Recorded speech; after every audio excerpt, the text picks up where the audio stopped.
जय सनातन धर्म की। प्रिय सनातनियों, आप सभी का स्वागत है हमारे इस कार्यक्रम में।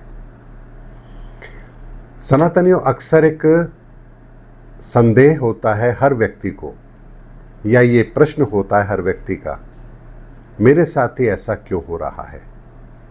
मैंने किसी का क्या बिगाड़ा? मैं तो ये पाना चाहता हूँ, मैं इस उपलब्धि को हासिल करना चाहता हूँ, मेरी तैयारी भी पूरी है, फिर मुझे सफलता क्यों नहीं मिली? अरे उसको देखिए, वो तो मेहनत करता ही नहीं है, लेकिन उसके बाद भी उसको सफलता मिल रही है। आखिर ये सब कुछ हो क्या रहा है? ऐसे बहुत सारे प्रश्न आपके भीतर उठते भी हैं, मन में दुविधा भी रहती है, लेकिन जानते हैं, इन सब के पीछे जो सनातन का विज्ञान काम करता है, यदि आप उसको नहीं जानते तो समझ लीजिए फिर आप इसी संशय में रहेंगे कि आपके साथ ऐसा क्यों होता है। चलिए इस बात को बहुत आसानी से समझाता हूं। स्कूल के अंदर एक क्लास में 60 बच्चे हैं, टीचर भी वही है, पढ़ा भी वो वही सब्जेक्ट रही है, लेकिन हर बच्चा अलग अलग मार्क्स लेकर आ रहा है। किस आधार पर? क्योंकि जिस बच्चे के पास जिस तरह की प्रतिभा है, योग्यता है, गुण है, वो उसी के आधार पर विद्या को हासिल कर रहा है। इसी तरह से समाज के अंदर देखिए, कुछ लोग हैं जो डॉक्टर बनते हैं, कुछ लोग हैं इंजीनियर बनते हैं, कुछ लोग व्यापारी बनते हैं, कुछ फौज में जाते हैं, और कुछ चोर उचक्के उठाए गिरे, या यूँ कह लीजिए कि ऐसे असामाजिक तत्व बन जाते हैं जो समाज को नुकसान पहुंचाते हैं। तो क्या इनके जन्म के साथ ही ये तय हुआ था कि ये बनेंगे, या इनके कर्मों ने इनको ये गति दी है, या जन्म के साथ भी तय था और कर्मों की गति ने भी इनकी गति को सुनिश्चित किया? आखिर वास्तविकता क्या है, इस बात को समझना बहुत जरूरी है। तो सनातन, इस पूरे घटनाक्रम को समझने के लिए आपको एक बात समझनी होगी। जैसे आपके पास अगर मान लीजिए 100 रुपए हैं और कोई चीज है जो 200 रुपए की आती है, तो आप क्या उस चीज को खरीद पाएंगे? और यदि मान लीजिए वो पार्ट में बिक सकती है, तो आप केवल 50% ही तो खरीद पाएंगे, उससे ज़्यादा आप ले नहीं सकते, क्योंकि उसकी कीमत 200 रुपए है और आपके पास 100 रुपए है। ठीक ऐसी स्थिति हमारे जीवन में भी होती है। आप कार खरीदना चाहते हैं, फिर आप 5 करोड़ की कार क्यों नहीं खरीदते? आप वही कार खरीदते हैं जो आपकी हैसियत है। आप मकान बनाते हैं, आप कितना बड़ा मकान बनाते हैं? आप उतना ही मकान बनाते हैं जितनी आपकी हैसियत है। आप अपने बच्चों की शादियां करते हैं, उसमें भी आप पैसा खर्च करते हैं। तो क्या हम करोड़ों रुपए खर्च कर सकते हैं? नहीं, हम अपनी सामाजिक व्यवस्था के अनुसार ही खर्च करते हैं। स्कूल, अच्छे से अच्छे स्कूल में आप अपने बच्चों को भेज दीजिए, लेकिन वो बच्चा जब तक उसकी खुद की क्षमता नहीं होगी, वो बहुत बड़ा आदमी नहीं बन पाएगा। तो आखिर हम सब इन चीज़ों को करके संतुष्ट तो हो जाते हैं। हम कभी ये नहीं सोचते कि अरे कार तो 5 करोड़ की आती है, मैं भी 5 करोड़ की कार खरीदूं। लेकिन यदि मान लीजिए आपकी हैसियत 5 लाख की कार खरीदने की है, तो आप 5 लाख की कार खरीद के भी संतुष्ट हो जाते हैं। लेकिन कुछ लोग होंगे जो कहेंगे, नहीं, आज तो मैं 5 लाख की खरीद रहा हूं, लेकिन एक दिन मुझे 5 करोड़ की कार भी खरीदनी है। तो वो फिर व्यक्ति अपनी क्षमताओं को बढ़ाने में लगता है ताकि वो 5 करोड़ की कार को खरीद सके। ये बातें मैंने आपको भौतिक संसार की बताई है। ठीक इसी तरह की एक प्रक्रिया आपके भीतर भी होती है, जहां आपकी ऊर्जाओं का संसार पूरी तरह से व्यवस्थित है। जितनी ऊर्जाओं की पूंजी आपकी बचती है, आप जन्म के समय उतनी ही पूंजी को लेकर के इस धरा पर आते हैं। तो जो भौतिक सुख आपके नसीब का है, आप उसी घर में उतनी ही संपन्नता के साथ पैदा होते हैं। जितनी बौद्धिक क्षमता आपकी शेष है, आप जब पैदा होते हैं उस समय आपको उतनी ही बौद्धिक क्षमता मिलती है। यानी हर ऊर्जा का जो अनुपात आपके पास है, आप उन्हीं परिस्थितियों के अंदर जन्म लेते हैं। लेकिन यहां से आपकी एक यात्रा शुरू होती है। यात्रा होती है इस पूंजी का उपयोग या दुरुपयोग करने की। अब यदि मान लीजिए कोई पूंजी आपके पास है और आप उसका सदुपयोग कर रहे हैं, अपनी ऊर्जाओं का सदुपयोग कर रहे हैं, तो आप उस पूंजी से पूंजी को कमा सकते हैं, यानी उस ऊर्जा से आप उस ऊर्जा को और बढ़ा सकते हैं।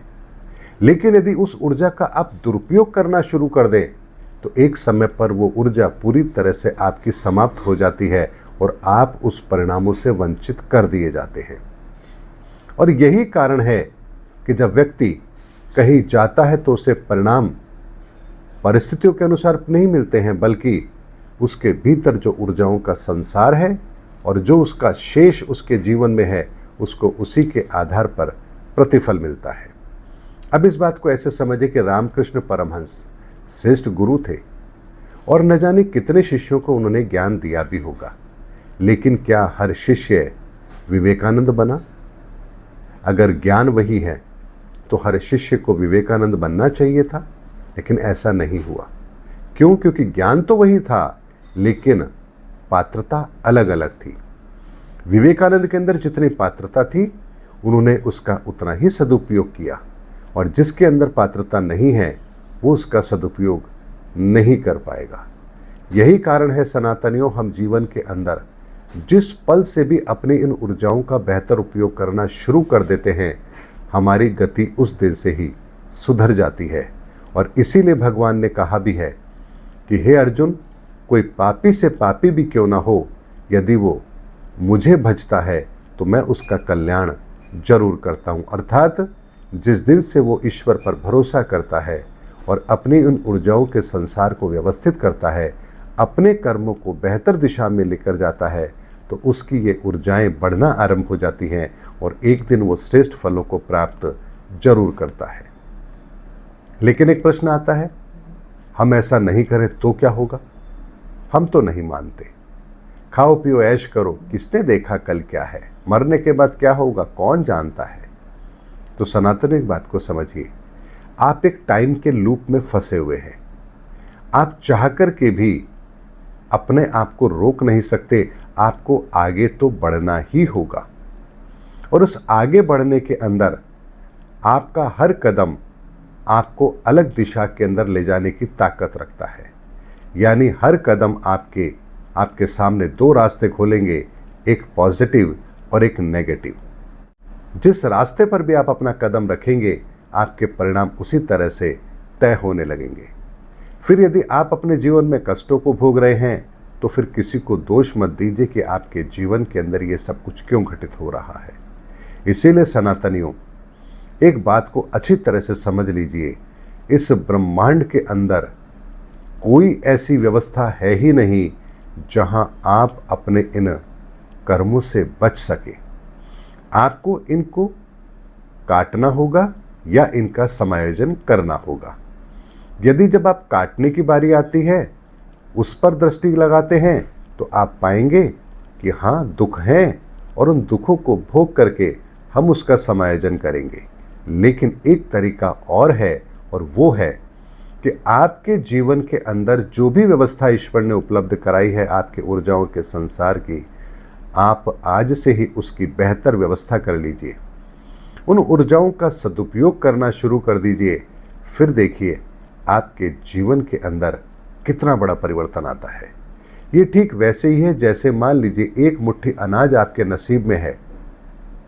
अब आप या तो एक बार में ही उसको पीस करके आटा बना करके अपना पेट भर लीजिए, या फिर आप एक काम कर सकते हैं, उस एक मुट्ठी से आधी मुट्ठी को अपने जीवन में उपयोग किया और आधी मुट्ठी को आपने भूमि को समर्पित करके उससे खेती की, तो अब आपका एक मुट्ठी अनाज, जिसमें से आधी मुट्ठी आपने प्रकृति को समर्पित किया है, यानी इस प्रकृति के नियमों के अनुसार आपने उसको रोपित कर दिया है, तो आपको उसके परिणाम बढ़ कर के मिलेंगे ही मिलेंगे। ठीक इसी तरह से जब आप अपने जीवन के अंदर अपनी ऊर्जाओं का बेहतर संतुलन बनाते हैं, श्रेष्ठ कर्म करते हैं, तब आपके जीवन के अंदर अच्छे परिणामों के घटने की संभावना बहुत ज़्यादा हो जाती है। लेकिन ये तत्काल नहीं होता है।